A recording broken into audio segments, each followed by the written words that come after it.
Hello ছোট্ট বন্ধুরা, আজ আমরা শুনব এক সুন্দর গল্প। পটুয়াখালীর এক পরিবারের এক বিশেষ দিনের গল্প। এই গল্পের নায়ক রাফি। রাফির বয়স ৮ বছর। তার ছোট বোন রিমি মাত্র ৮ মাসের এক মিষ্টি হাসির পুটলি। রাফি থাকে বাবা শাহজাদা আর মা লিপির সাথে।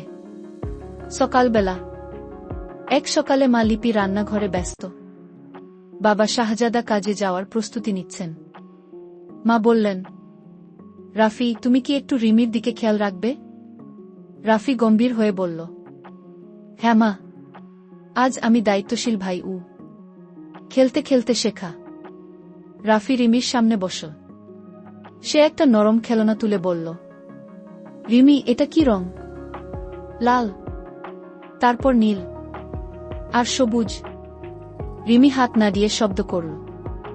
রাফি হাসল। তুমি রং শিখছ আর আমি শেখাচ্ছি হাঁটা আর গোনা। রাফি মেঝেতে রিমিকে বসিয়ে নিজে হাঁটতে লাগল।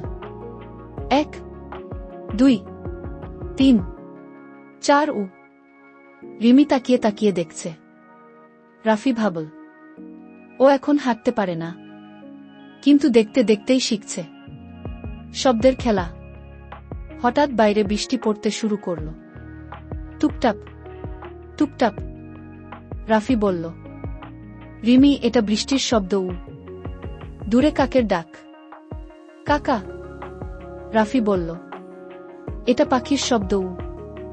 রাফি বুঝল, শব্দ শেখায় ভালোবাসার পাঠ। মা লিপি এসে দেখলেন রাফি খুব যত্ন করে রিমির পাশে বসে আছে। তিনি বললেন, রাফি, তুমি আজ অনেক ভালো কাজ করেছ।